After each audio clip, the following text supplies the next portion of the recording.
Então, nessa aula, a gente vai tratar de uma espécie de conjunto que é diferenciado, uma classe de conjuntos aqui que é diferenciada e que a gente chama esses conjuntos de espaços vetoriais.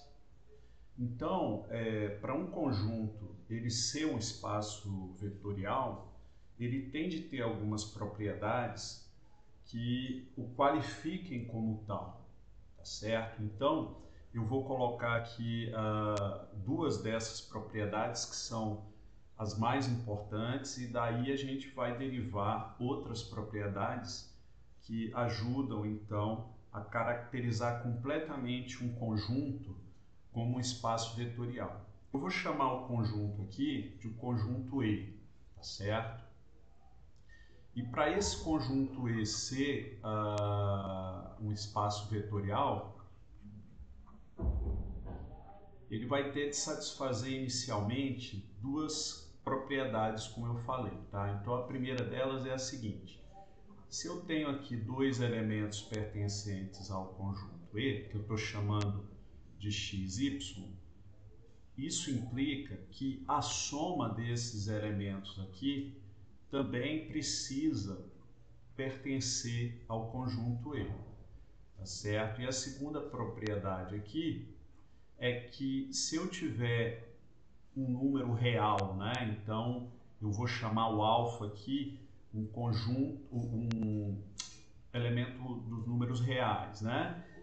Que não necessariamente é o nosso conjunto E, tá? Depois a gente vai conversar sobre isso. Eu vou atribuir ao conjunto dos números reais aqui uma função especial dentro dessa definição de espaço vetorial, tá? Mas a princípio eu estou me concentrando no conjunto E. E o que eu estou dizendo é o seguinte, que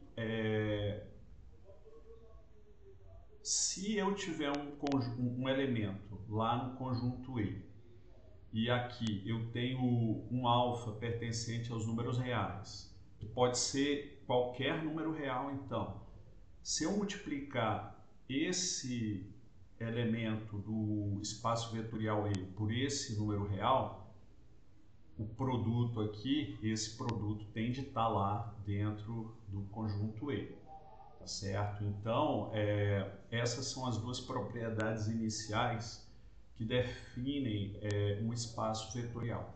Para começar, para dar um exemplo simples, eu vou falar, por exemplo, aqui do R2, tá?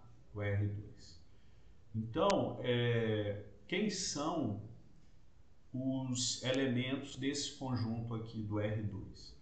A gente sabe que o R2 nada mais é, né, do que o plano, né? Então eu vou ter x aqui e vou ter y. Então, na verdade, aqui eu tenho uma reta, né, seria o R aqui, né? Aqui também eu tenho o R. Então, esse conjunto aqui a gente chama do R cartesiano R, né? Que a gente chama então do nosso R2. E qual é a característica aqui do R2? A principal característica aqui é que todo conjunto aqui no R2 ele tem de ser caracterizado, né? Todo elemento, desculpa, aqui no R2 ele tem de ser caracterizado tanto por uma abscissa quanto por uma ordenada, tá certo? Então, por exemplo, aqui, né? Se eu for pegar aqui o ponto 1, 1, né? Então, eu tenho de dizer aqui quem é o x, né? Esse ponto aqui, xy igual a 1. Para eu caracterizar um ponto aqui no R2, eu tenho de dar tanto a coordenada aqui do x quanto a coordenada do y, porque senão o ponto não fica bem caracterizado, né? Eu poderia tomar, por exemplo, o xy igual a 1, 0, né? Então o x aqui é 1 e agora o y é 0, então seria esse ponto aqui. Ou então eu tomar o x igual a 1 e o y é igual a menos 1, né? Então eu teria que ponto aqui, né? Agora o y é menos 1, né? Eu teria esse ponto aqui. Então, fazendo isso, eu tenho uma caracterização plena desse conjunto aqui R2, que é chamado o plano euclidiano, tá? Então a pergunta aqui é a seguinte: será que esse conjunto ele é um espaço vetorial? O que a gente tem de fazer então para mostrar? A gente tem de mostrar que quaisquer dois pontos que pertencem a esse conjunto aqui, a soma deles também pertence, e se eu pegar um ponto aqui e multiplicar por um escalar, também vai estar lá, tá? Para não dar confusão aqui em relação à notação, eu vou mudar um pouquinho aqui essa notação aqui, tá? Então eu vou chamar, por exemplo, porque aqui como eu chamei de x e y, né, só para não confundir com esse x e y aqui. O que eu estou querendo dizer é que eu poderia ter escrito aqui assim também, ó, x1, x2, né, dizendo, olha, essa é a primeira coordenada, essa é a segunda coordenada do ponto. Tá? Mas quando eu tomar um ponto aqui, o que eu estou querendo dizer é o seguinte: se eu tomar um x pertencente a E aqui, o E sendo R2, pode ter certeza que esse x aqui, ele vai ser algo assim, ó, x1, x2, ele vai ter primeira coordenada e a segunda. Se eu tomar um y pertencente ao E aqui, pode ter certeza que ele vai ter aqui então uma primeira coordenada e uma segunda coordenada aqui, tá? E quando eu fizer a soma x mais y, quem vai ser x mais y, né? Então eu vou estar chamando x1, x2, né? Mais y1, y2, e isso aqui nada mais vai ser do que x1 mais y1 x2 mais y2, tá? Que é um elemento do R2, né? Tá certo? Essa soma aqui, ó, ela pertence ao R2. Então, nesse sentido, né, quando eu tomo dois elementos desse conjunto R2 e faço a soma deles, essa soma vai pertencer também ao R2. Então, eu digo que isso aqui satisfaz a minha primeira propriedade aqui, tá? Depois eu vou fazer uma ilustração gráfica disso. Em relação à segunda propriedade aqui, eu vou tomar então o x pertencente ao E, pode ser esse x aqui, inclusive, que a gente já o escreveu aqui, né? Como sendo x1 e x2. E a pergunta aqui é o que acontece quando eu multiplico esse x, né, por um alfa. Então vai ser alfa x1, né, e um alfa x2. Né? Então esse alfa x1 e esse alfa x2 aqui, né, nada mais é do que quem? O meu alfa x, que também pertence ao R2, tá certo? Então, eu garanto, né, a satisfação dessas duas condições aqui em relação ao que eu chamo de R2.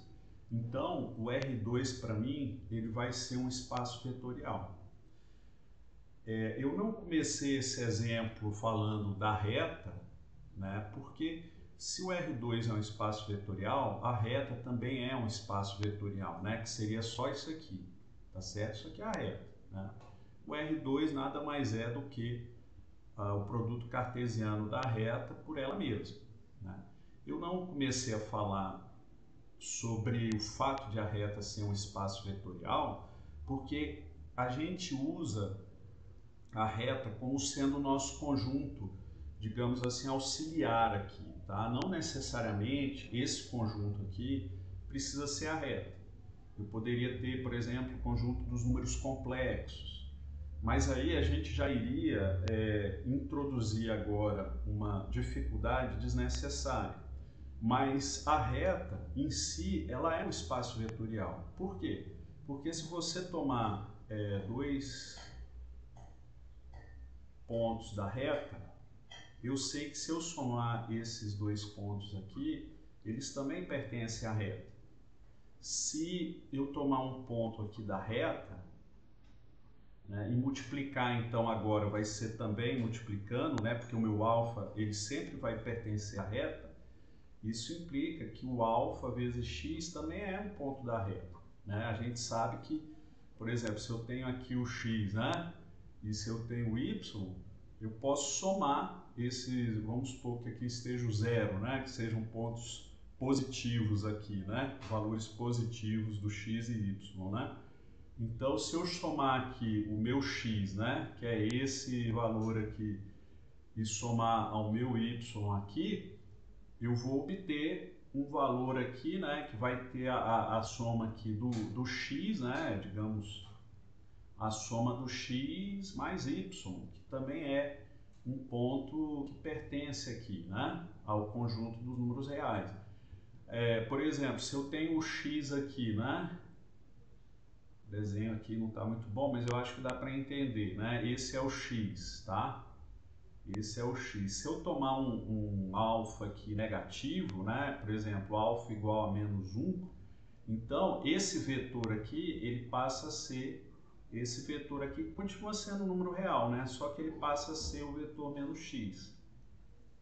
Então eu aproveito aqui para introduzir uma outra nomenclatura, que é o seguinte: todo elemento desse conjunto aqui especial que a gente está chamando de espaço vetorial, ele vai receber o nome de vetor. Então, por exemplo, aqui, né, no R2, esse x para mim é um vetor, esse y para mim é um vetor. E fica claro, por exemplo, eu poderia escrever assim, ó, eu poderia colocar aqui, usar essa representação gráfica do vetor. Tá certo? Então, por exemplo, aqui seria o vetor x, tá? Que é o vetor, então, 1, né? Aí eu poderia chamar esse vetor aqui, ó, o vetor y, tá certo? E eu sei, por exemplo, que a soma de um vetor por outro, a gente pode fazer essa soma aqui, depois a gente vai ver isso em aulas mais adiantadas, né? Vai dar um vetor aqui, ó. Né? Então, quer dizer, a soma desses dois ainda vai ser um vetor aqui da R2. A mesma coisa, se eu for aqui, né? Esse é o meu vetor x. Se eu pegar o alfa, um alfa, por exemplo, de igual a 2, o alfa vai dobrar a dimensão desse vetor x. Esse aqui vai ser, então, o vetor 2x para mim. Então, por isso, a gente está lidando com o espaço vetorial, onde os elementos desse espaço vetorial vão ser chamados de vetores. Se a gente tivesse aqui na reta, então, por exemplo, essa representação que eu fiz aqui, ela não é a melhor. A representação melhor é essa aqui embaixo. Por quê? Porque essa representação aqui embaixo, ela também, vocês veem aqui que eu já escrevi, né, o x e o y, aqui, ó, o x e o menos x, desculpa, como vetores também. Né? Então, isso é algo importante. A gente vai ver que falar em termos de vetores é muito importante, porque a gente depois consegue, por exemplo, medir a dimensão desses vetores aqui, tá certo? Uma característica aqui que a gente tem na reta, que outros espaços vetoriais geralmente não têm, é que a reta ela é um conjunto bem ordenado. Então, por exemplo, se eu pego dois elementos aqui na reta e apresento para vocês, né, se eu apresentar, por exemplo, x igual a 2 e y igual a 3, por exemplo, vocês rapidamente vão me dizer, olha, o 3 aqui é maior do que o 2, tá certo?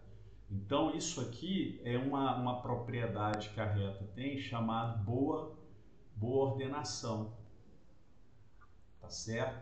Eu dou 2 pontos para vocês automaticamente sabe me dizer se o x é maior do que o y, se o y é maior do que o x ou se eles são iguais. Se a gente vier aqui para o R2, essa propriedade de boa ordenação ela não existe, né? Por exemplo, se eu pegar o vetor aqui, né? Se eu pegar um vetor aqui 1, 0, né? E pegar um outro vetor aqui 0, 1, por exemplo, né? Não faz sentido eu querer dizer que esse vetor aqui é maior do que esse vetor aqui. Por quê? Porque eles têm duas coordenadas, né? Então, esse vetor aqui, a primeira coordenada é maior do que essa aqui. E esse aqui, a segunda coordenada, é maior do que essa. Então, eu perco essa propriedade da boa ordenação quando eu vou para espaços vetoriais reais de dimensão maior. Mas eu consigo, como a gente vai ver, introduzir uma medida, né? Pelo menos eu vou poder dizer, olha, esse vetor aqui, então é o vetor aqui 1, 0, né? Esse vetor aqui, ele tem... Opa, desculpa, né? É o vetor, ó, x é 1, y é 0, né? Então é esse vetor aqui, né? Desculpa. Esse vetor aqui, ó, ele tem a mesma dimensão desse vetor aqui, né? Que é o x ser 0 e o y ser 1, né? Essa mesma dimensão aqui desse vetor aqui é igual a esse vetor, tá certo? Então é por isso que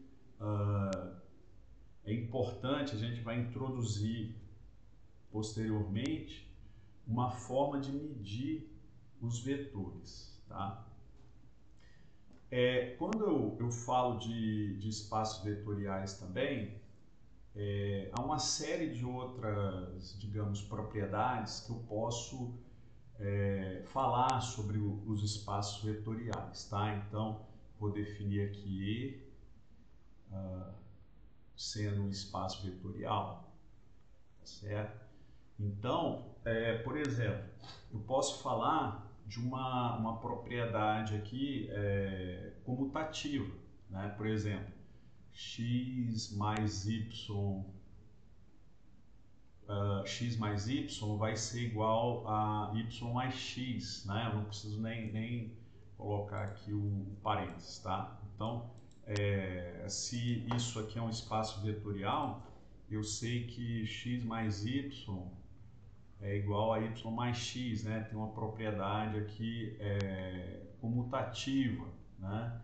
Eu tenho uma propriedade associativa, no sentido de que, por exemplo, eu posso fazer x mais y mais e sendo x mais y mais e, né? Então eu tenho uma propriedade aqui associativa, tá certo? No espaço vetorial sempre vai existir o que a gente chama de o elemento nulo do espaço vetorial. Então, vai existir um vetor aqui que eu vou chamar de vetor nulo, tá? Existe, tá? Esse símbolo aqui, a gente vai falando sobre isso, né? É o símbolo que eu vou falar sempre, usar sempre quando eu quiser dizer que existe. Eu estou dizendo que existe um elemento que pertence ao espaço vetorial, tal que, se eu somar qualquer elemento a esse aqui, vai dar o próprio elemento, tá? Para todo, né? Aqui para todo x pertencente ao espaço vetorial, tá certo? Então esse é o elemento nulo da adição, quer dizer, meu espaço vetorial é uma propriedade a mais em relação àquelas outras que eu coloquei ali inicialmente, é que ele precisa ter um elemento de tal forma que eu somando qualquer outro a ele dê aquele outro, tá certo?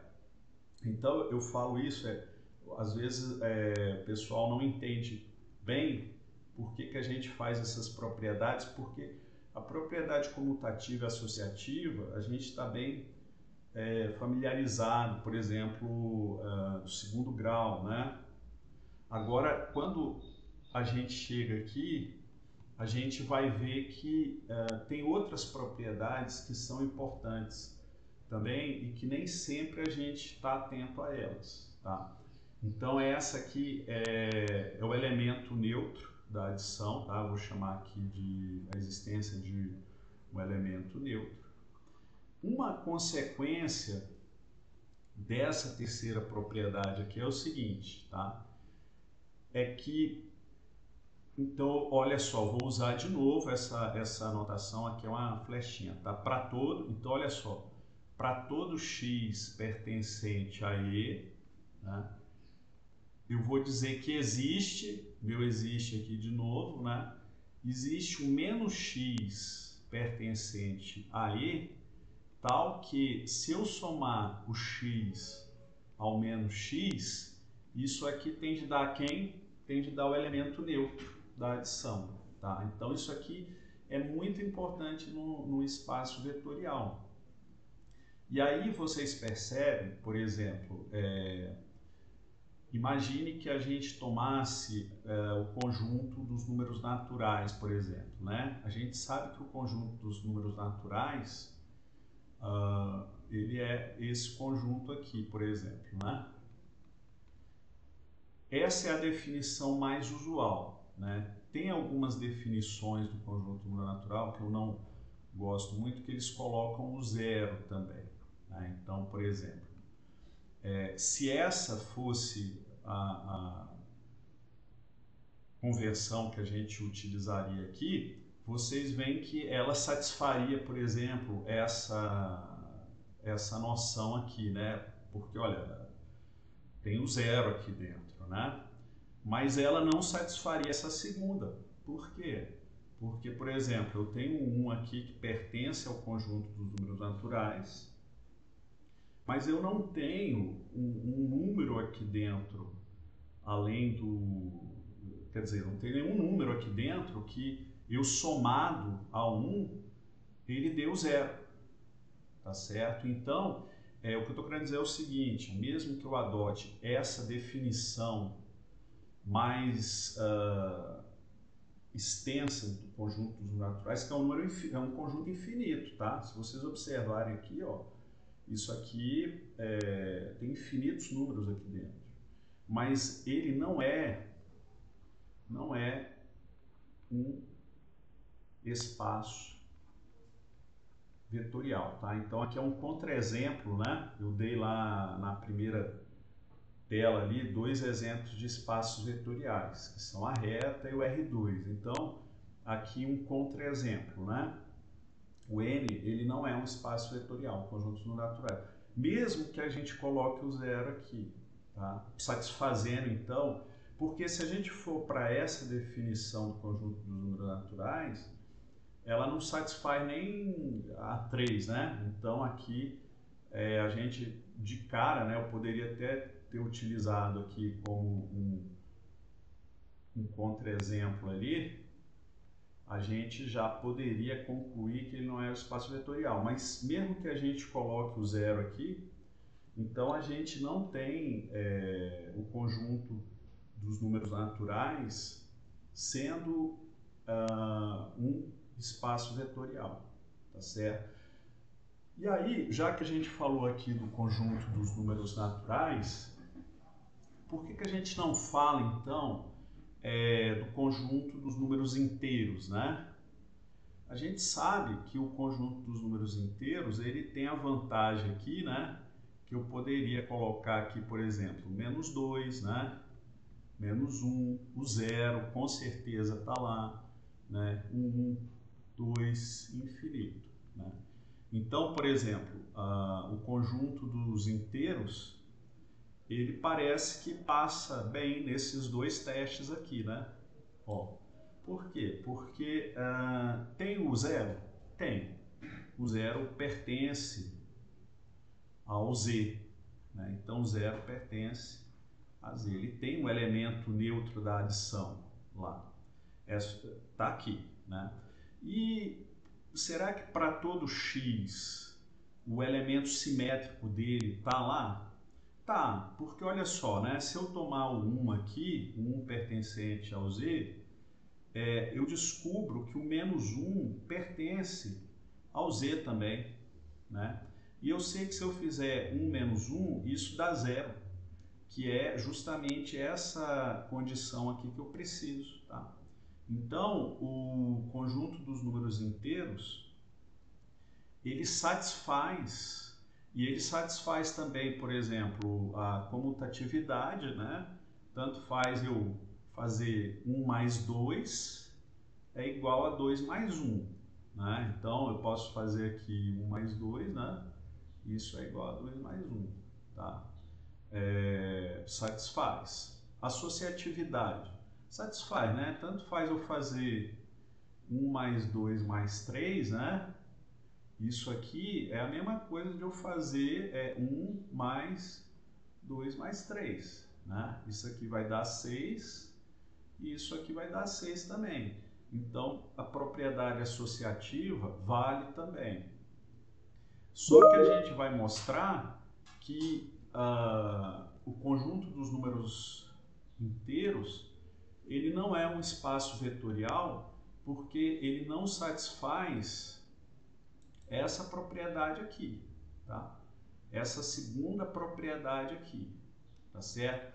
Deixa eu aproveitar logo aqui que eu vou só apagar aqui para mostrar para vocês então que o conjunto aqui dos números inteiros, ele não satisfaz a segunda propriedade, tá certo? E por que não? Porque, olha só, né? Então vou pegar aqui o conjunto dos inteiros, que é de menos infinito, né? De forma discreta, até mais infinito. Então, tudo bem, essa aqui, ó, tá tranquila. Agora, essa segunda condição aqui, será que ela é válida? Vamos supor que eu tomo o alfa aqui sendo igual a meio, por exemplo. Pode ser alfa igual a meio? Pode, porque alfa igual a meio, a gente sabe que ele pertence ao conjunto dos números reais. Isso aqui é um número real, tá certo? E se eu fizer, então, alfa vezes 1, por exemplo, né? Se eu tomar esse ponto aqui, né? Alfa vezes 1, isso é meio vezes 1, que é meio. Então, o que aconteceu aqui, né? Eu tomei o 1 que pertence aos inteiros, né? E aí, eu peguei aqui o alfa sendo meio. Quando eu fiz isso e multipliquei meio vezes 1, eu obtenho um ponto aqui que não pertence ao conjunto dos números inteiros, né? Porque para pertencer àquele conjunto tem que ser um número inteiro e o meio ele não é inteiro, né? Então, o que eu estou querendo dizer é o seguinte, né? Z, eu poderia concluir aqui, Z não é um espaço, não é um espaço vetorial, tá? Ele se comporta, os inteiros, eles se comportam muito bem em relação à soma, tá? Mas quando é o que a gente chama de multiplicação por escalar, ele não se comporta bem, porque se você pegar qualquer número aqui que seja real, né? Mas que não seja inteiro e multiplicar por um número inteiro aqui, vai dar algo que não é inteiro. Então, ele não satisfaz essa condição aqui, tá bom? Então, ó, essas 4 condições iniciais, elas se referem a, digamos assim, subpropriedades ou propriedades derivadas, né, dessa operação aqui de soma de elementos do espaço vetorial. Agora vamos ver algumas que têm a ver com essa segunda propriedade aqui, tá? Então, eu vou criar aqui uma nova página e aí eu vou falar dessas propriedades aqui. A primeira, né? É que existe, por exemplo, né? Se eu fizer assim, alfa Se eu fizer alfa, beta, né? X, isso aqui para mim é a mesma coisa de eu fazer beta, alfa, x, tá certo? Então, tem uma associatividade aqui, né? Eu vou fazer o seguinte, eu vou dividir em duas aqui, né? Antes dessa, eu vou só colocar dessa forma aqui, tá? Eu posso escrever assim, né? Ou eu posso escrever dessa forma aqui, né? Alfa vezes beta vezes x, tá? Onde alfa e beta, eles pertencem a que conjunto? Ao conjunto dos reais, tá? E o x, então aqui é x pertencente a E, né?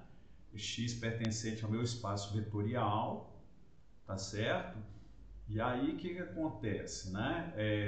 Onde que eu estou operando aqui? Eu não estou operando lá no nível ó, aqui eu estava operando muito, né? No nível porque aqui é x, y, né? X, y pertencentes a ele, tá? Então, tudo aqui, x, y, z, aqui o z também pertence a E, né? Agora eu estou olhando mais para esse conjunto aqui, para esse conjunto auxiliar aqui, que para mim vai ser do número real. Então, tanto faz eu fazer alfa vezes beta x, quanto eu fazer primeiro multiplicar o alfa pelo beta, né? E depois multiplicar por x. Tá? Um exemplo disso aqui, né? Por exemplo, se a gente pegar o R2, né? Aí eu pego um ponto aqui do R2 como sendo aqui o 2, por exemplo. E pego o beta sendo igual a 2, né? Quem é que vai ser beta vezes x? Vai ser 2 vezes 2, né? Então, beta vezes x vai ser esse vetor aqui, ó, né? Vou botar assim, o vetor, desculpa, o vetor 2, 4, né? Agora imagine que eu pego aqui o alfa sendo igual a 3, né? Então, o que eu vou ter aqui, né? Eu vou multiplicar agora esse alfa, 3, né? Vezes o meu beta x, que é 2, 1, 1, 2, né? Então, como eu já sei que esse aqui então vai ser assim, ó, 3 vezes 2, 4, que é quanto? Que é 6, 3 vezes 4, 12, né? Tá, mas e se eu tivesse, vou colocar aqui, né? E se eu tivesse feito primeiro aqui, alfa vezes beta, né? O alfa, então, para mim, é 3, o beta é 2. Isso aqui daria 6, né? Quanto é que é, então, alfa, beta vezes x, né? Seria 6 vezes 1, 2, né? Seria 6, 12. A mesma coisa, vocês veem que aqui eu fiz primeiro, né? Eu multipliquei o alfa pelo beta primeiro e depois eu multipliquei pelo vetor, né? Aqui não, aqui eu primeiro multipliquei pelo beta, né? E depois multipliquei o alfa. E deu a mesma coisa. Então, é tipo uma propriedade aqui comutativa, né? Quer dizer, associativa, desculpa, né? Na multiplicação. Uma outra propriedade aqui também seria assim, né? Eu posso fazer alfa vezes beta x, né? É igual a beta vezes alfa x, né? Tanto faz. Não ia mudar nada aqui se eu tivesse feito isso, tá? Então é tranquilo. Outra coisa também é que existe aqui um pertencente aos reais, tá?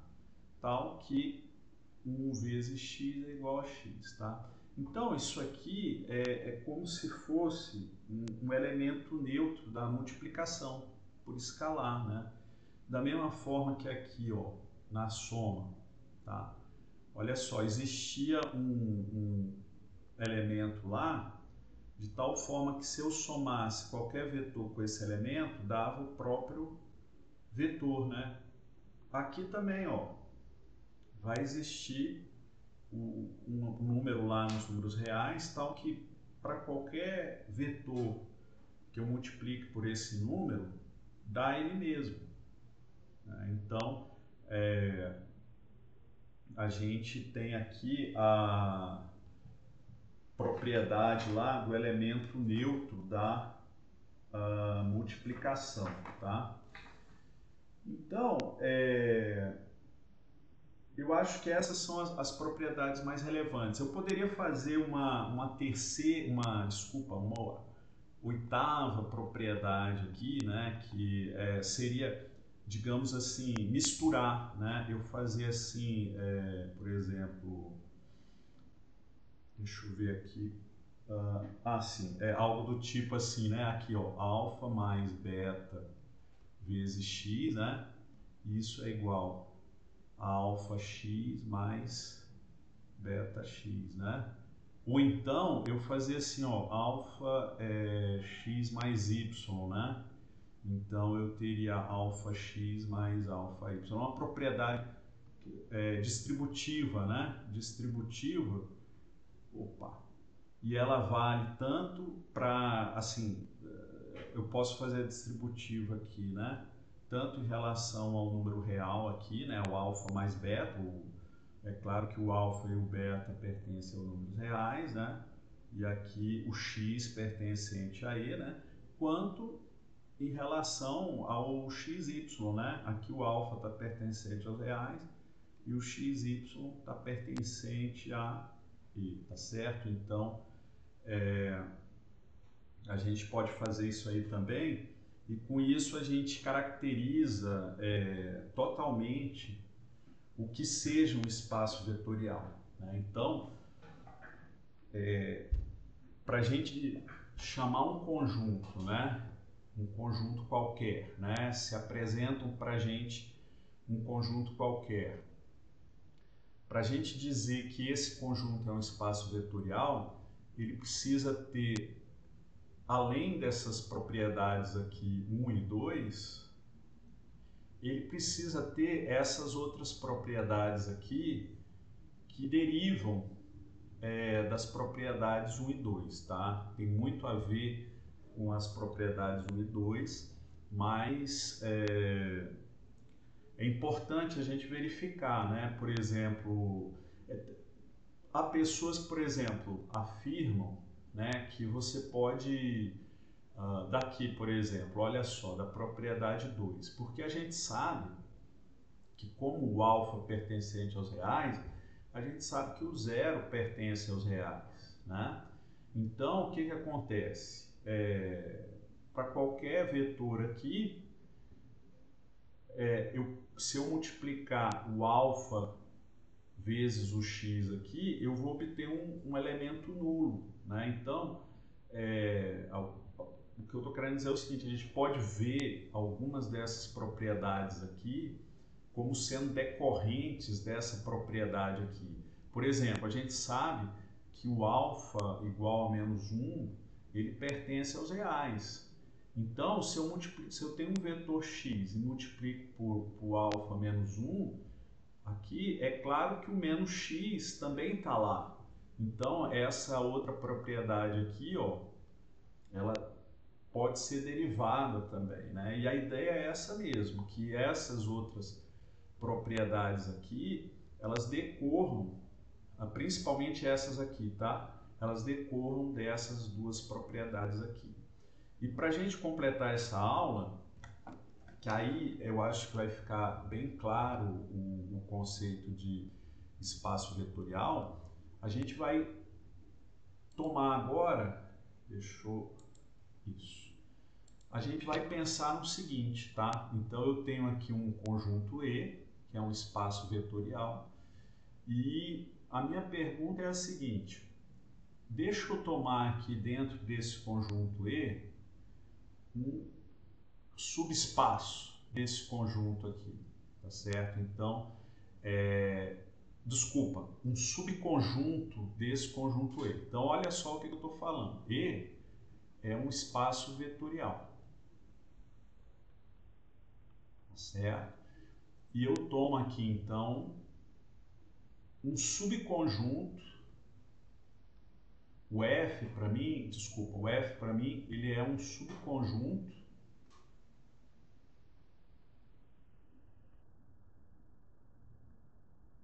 de E. Então, olha a pergunta que eu vou fazer agora. Sob quais condições eu posso garantir que esse subconjunto F ele é um subespaço vetorial? Tá? Então, essa é uma pergunta muito interessante, porque quando quando eu tomo aqui o conjunto F, é claro, aqui, olha só, eu poderia ter usado essa notação aqui, tá? Quando eu uso essa notação aqui, eu estou falando F, né? Está contido no conjunto E e estou dando a possibilidade de o F ser igual a E. A gente sabe que todo conjunto é subconjunto de si mesmo, né? Então, o que eu estou querendo dizer é o seguinte, a gente sabe que E, né, ele está contido em E, tá certo? Então, só que aí nesse caso, a nossa pergunta aqui, ela seria trivial, a resposta dela, né? Porque se E é um espaço vetorial e eu estou tomando o próprio conjunto E como subespaço, então esse subconjunto também é um espaço vetorial. Agora a pergunta que eu estou fazendo é o seguinte, e se eu tomar um conjunto F menor do que o conjunto E?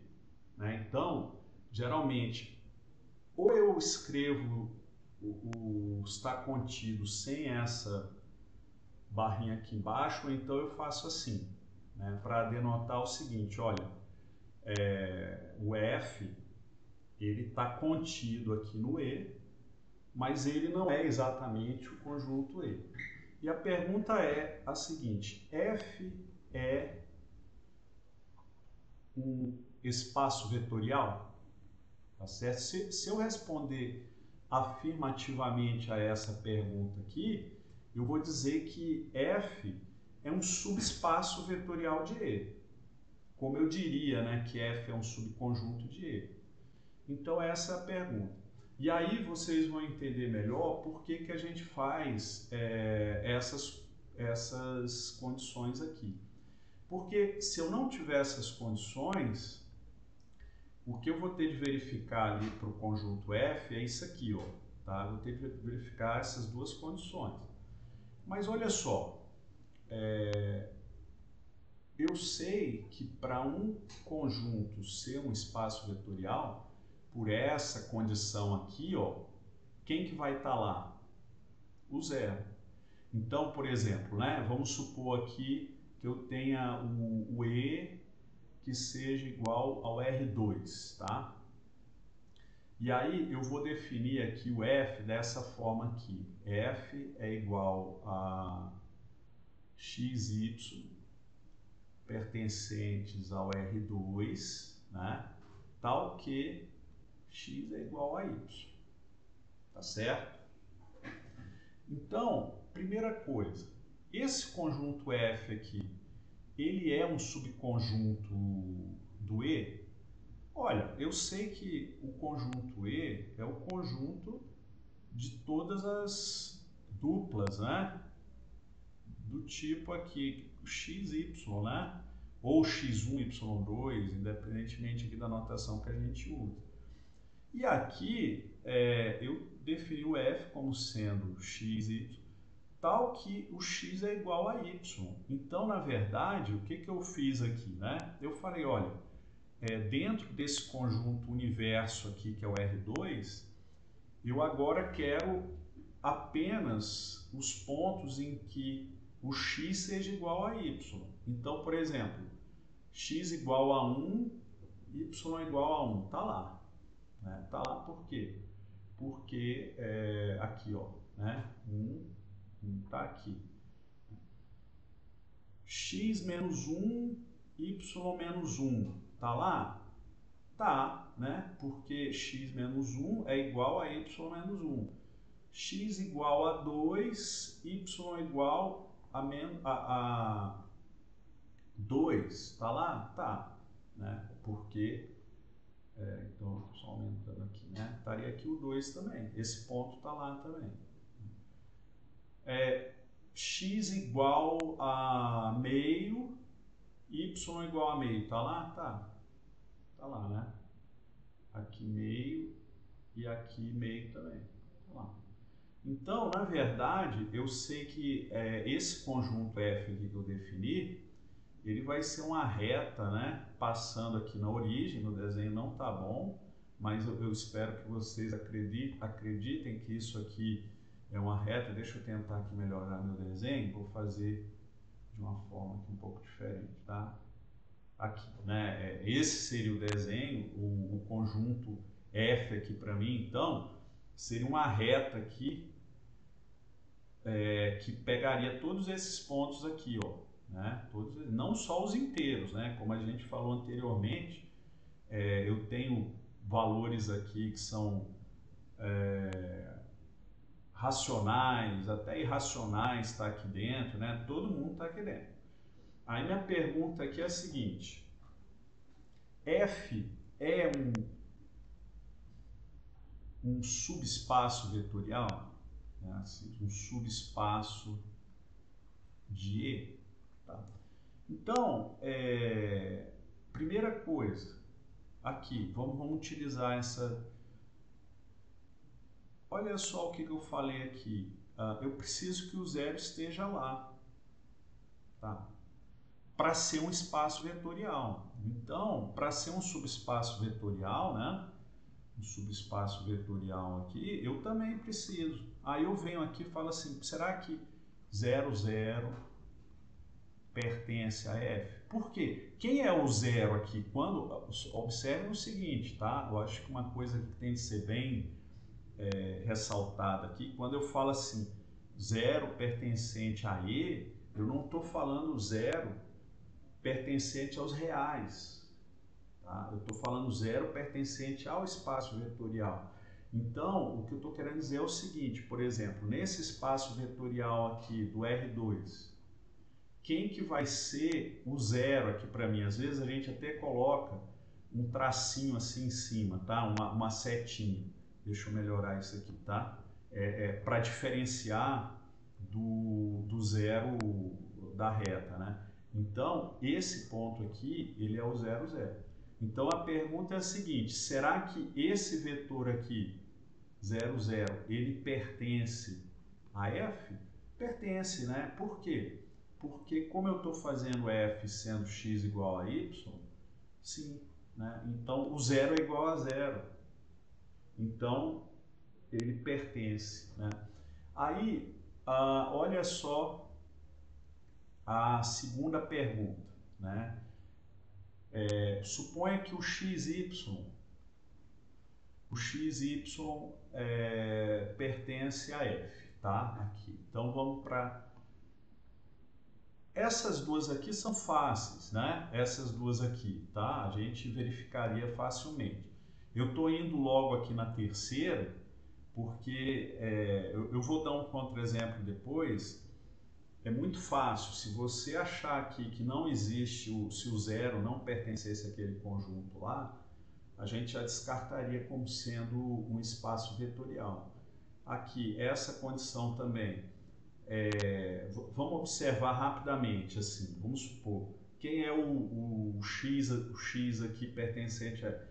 Isso implica que é o xx, né? Tá certo? Porque como eu fiz que o x é igual a y, né? Então, o elemento lá é sempre assim. E a pergunta é, será que o menos xy pertence a f? Né? Então, é verdade, né? Porque olha só, se eu colocar o menos x aqui, como o y é igual a x, vai aparecer aqui, ó. E aí, quando eu faço assim, ó, x, né? Mais menos x, isso aqui nada mais é do que x menos x, x menos x, tá? Isso aqui nada mais é do que quem? 0, 0, tá certo? Então, para qualquer elemento que eu tome aqui, né, para todo x, y pertencente a f, o que que acontece, né? O menos xy, ele pertence a f também, tá certo? Então, eu satisfaço essa outra propriedade aqui também, tá? E basicamente assim, né? Quando eu satisfaço essas duas propriedades que eu digo que são propriedades críticas, né? Aí as outras propriedades aqui, elas são de fácil verificação, tá certo? Então, basicamente, o que eu estou querendo dizer é o seguinte, né? Se eu satisfiz essa daqui, né? E tem o zero, tem o elemento simétrico, né? E vejo essa aqui também, agora aqui até uma forma mais direta, né? Você vê que não há nenhuma imposição aqui, né? Nesse conjunto aqui, sobre x e y pertencente a R2, né? Então o x pertence a R, né? E o y pertence a R. Então, qualquer coisa que eu multiplicar aqui por qualquer alfa que eu multiplique aqui por x, y, né? Esse alfa x aqui, alfa y, alfa x também é real, né? Alfa y também é real. Então isso aqui é sim um subespaço vetorial, tá certo? Mas eu poderia, olha só, né? Essa reta aqui, né? Então o que eu estou querendo dizer é o seguinte: dentro desse conjunto mais amplo aqui, né? Que é um conjunto bem grandão, tá certo? Eu tenho aqui dentro esse conjunto aqui, que é um subconjunto, né? Tô bagunçando aqui o desenho. Mas assim, a ideia é que é essa reta só que está passando pela origem aqui, tá? Ó, essa reta, ela também é um espaço vetorial. E como ela foi tirada, né, digamos assim, ela na verdade é um subconjunto do R2, eu digo que ela é um subespaço vetorial do conjunto maior aqui, né, do espaço vetorial R2, tá? Deixa eu só ver aqui, pensar em outros exemplos aqui de subespaços vetoriais. Eu posso tomar, quer ver, só para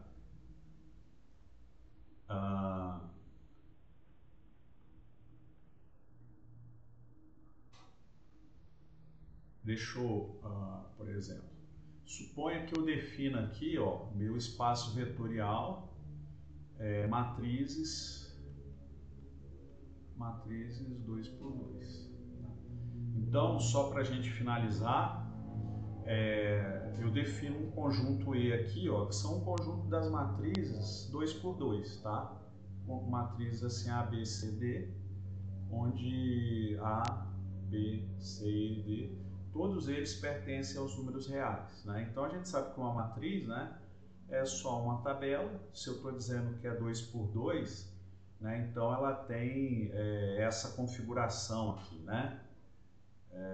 Uma matriz, deixa eu colocar assim, uma matriz A, né, para não confundir ali com espaço vetorial. Deixa eu melhorar isso aqui, né? Então aqui vai ser E, vai ser o negócio seguinte, é A igual a C tal que, para deixar claro que isso é um conjunto, né? E o A, aqui eu estou usando a letra maiúscula porque a gente geralmente chama a matriz de letra maiúscula, né? Mas o que eu estou querendo dizer é que esse conjunto E, ele é o conjunto das matrizes 2 por 2. E aí a gente pode se perguntar se isso aqui é um espaço vetorial. É um espaço vetorial? Essa é a pergunta que eu estou fazendo. Para a gente responder isso, a gente tem de primeiro falar o seguinte, né? Então toma aqui a matriz A e toma uma matriz B aqui. A matriz B seria, eu vou chutar qualquer outra aqui, 5, menos 1, 3, menos 2. a pergunta é, quanto é que é A mais B? Né? A mais B, a gente sabe, né, que a soma de matrizes é assim, né? A gente soma elemento a elemento, né? Então vai ficar aqui 3 mais 5, né? 3 mais 5, 2 mais 3, 1 menos 1, 4 menos 2, né? Então isso aqui vai ser quanto? Vai ser 8, 0, 5, 2, né? Então, a soma A mais B aqui, ela continua sendo uma matriz 2 por 2, né? Então, satisfaz aquela primeira propriedade lá, né? Essa primeira propriedade aqui. Vamos ver essa segunda aqui. Será que satisfaz essa propriedade? Suponho que eu pegue um alfa igual a 2 aqui, né? Será que alfa vezes A é uma matriz 2 por 2? Então vai ser 2 vezes 3, 2, 1, 4. Né? Então isso aqui vai ser quanto? Vai ser 6, 4, 2, 8. Né? Né? Então a gente sabe que essa matriz aqui, ó, ela também é uma matriz 2 por 2, né? Ela pertence ao conjunto E, satisfez essa segunda condição. Aí, para eliminar qualquer dúvida, a gente pode se perguntar, será que existe um elemento nulo lá dentro daquele espaço vetorial? Quem seria o elemento nulo aqui nessa E, né, matrizes, o espaço das matrizes, né? Vou chamar de conjunto, né? Só para a gente está querendo mostrar que é um espaço, né? Espaço vetorial, então por enquanto é só o conjunto, né?